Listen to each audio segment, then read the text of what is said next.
He wants all school children to get 4 flu shots next season. 4? 2 would be to combat the seasonal flu, and 2 would be to combat swine flu. It says that it wants a full frontal assault on the viruses beginning in August. That's a lot of shots. The agency has not determined yet how long children should wait between those vaccinations. I don't know about convincing your kids for 4. Sometimes one's tough enough. No shots are good for me.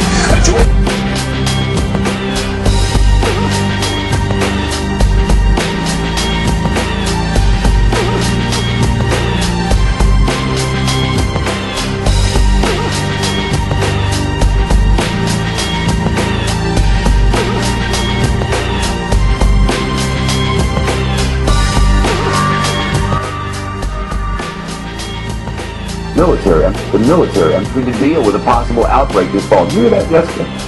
The military, I mean, they have some serious concerns about what's going to happen in the fall with this flu. Because we'll have 2 flus at once, obviously, regular old every year flu, and then this, big flu. In case the government asks FEMA for help, the government will be ready there with the military, we're told. It's as health officials race to get vaccines ready. The U.S. government has just gotten 20 million doses, and we're told it could be getting ready to start giving those shots by October.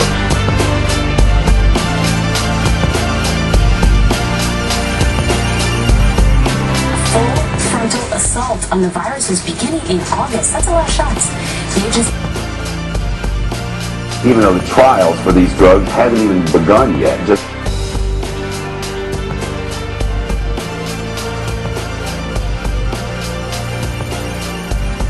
Minutes from now, a panel from the Centers for Disease Control and Prevention in Atlanta is expected to hold a news conference in Atlanta and give its recommendation on how the new vaccine should be handed out. We'll keep an eye on that news conference, and we'll let you know exactly what happens and all the developments from it. Our Brian Wilson is covering this. Brian, the military getting involved, that seems kind of drastic.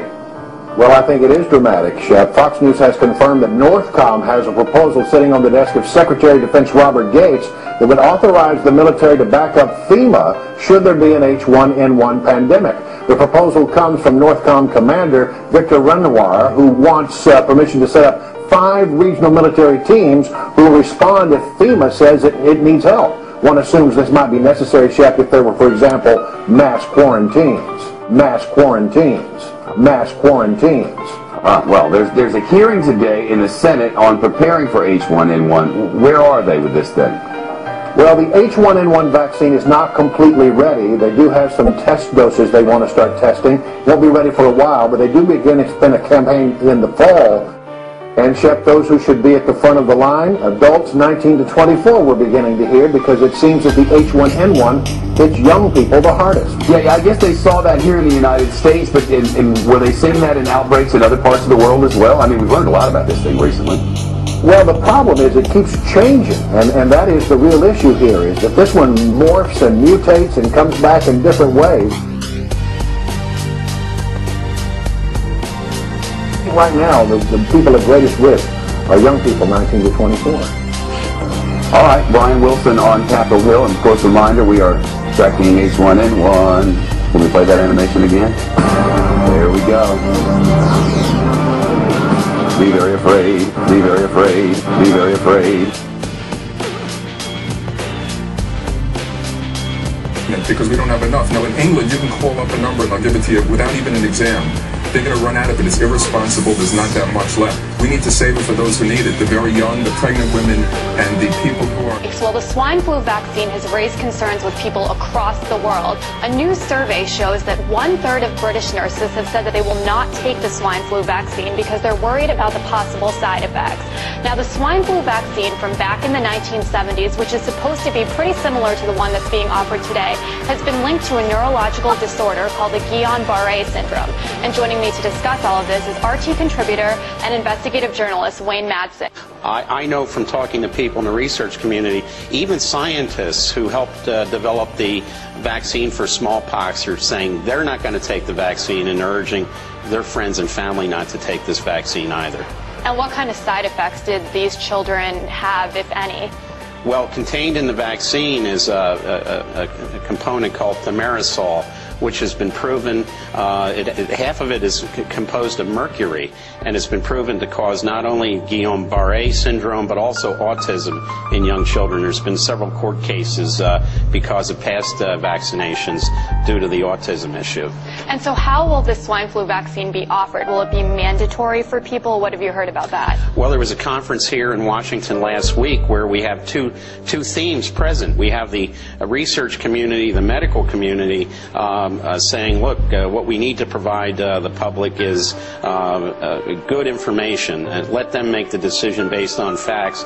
We have the emergency community, the Homeland Security, Federal Emergency Management Agency people talking about forced vaccinations, forced quarantines, basically the politicians running the show instead of the people who are from the medical community and know much better about the threat of this particular influenza. The recommendation for 3 vaccinations, 2 for the swine flu, 1 for the regular seasonal flu, but we all know about the side effects from 1975 and 76, and therefore this vaccine, even amongst people who work in the medical community, is not considered safe. And when are these decisions likely to happen? When will they decide if this will be mandatory or not? We're hearing that this second wave of the flu for the Northern Hemisphere will strike sometime at the end of September and reach peak in October, possibly. This is actually what happened with the 1918 flu. It first cases in September, peaked in October, ebbed off in November. So we'll probably see this vaccination program come into full effect next month. Well, as